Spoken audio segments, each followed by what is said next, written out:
రేపే ముక్కోటి ఏకాదశి అండి, అనగా వైకుంఠ ఏకాదశి అని కూడా అంటారు. గుర్తుపెట్టుకోండి, 30 డిసెంబర్ 2025 మంగళవారము నాడు వచ్చింది. చాలా అంటే చాలా విశేషమైనటువంటి రోజు. ఎందుకోని అంటే 3 కోట్ల ఏకాదశిలతో సమానం ఈ ఒక్క ముక్కోటి ఏకాదశి అనేటటువంటిది. అయితే ఆ రోజున మీరు ఏం చేస్తారు అని అంటే, చిన్న నుండి పెద్దవాళ్ల దాకా ప్రతి ఒక్కరు కూడా బ్రహ్మ ముహూర్తంలో లేవండి. సూర్యుడు ఉదయించక ముందే లేచి తల స్నానము చెయ్యండి. మీకు చలి పెడుతుందని చెప్పేసి అలానే పడుకోకండి. లేచి తల స్నానము చేసి సూర్య నమస్కారం చేసుకున్న తర్వాత ఆ రోజంతా కూడా ఉపవాసం ఉండండి.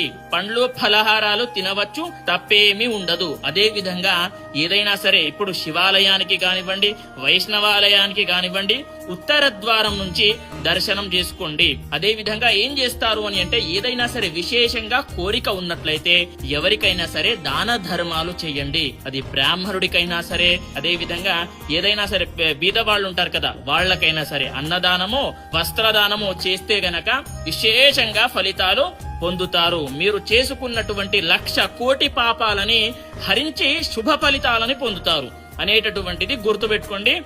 చివరికి ఉపవాసం ఎప్పుడు వదలాలి అని అంటే, మరుసటి రోజు ద్వాదశి నాడు వదలాలి అనేటటువంటిది అందరికి షేర్ చేయండి.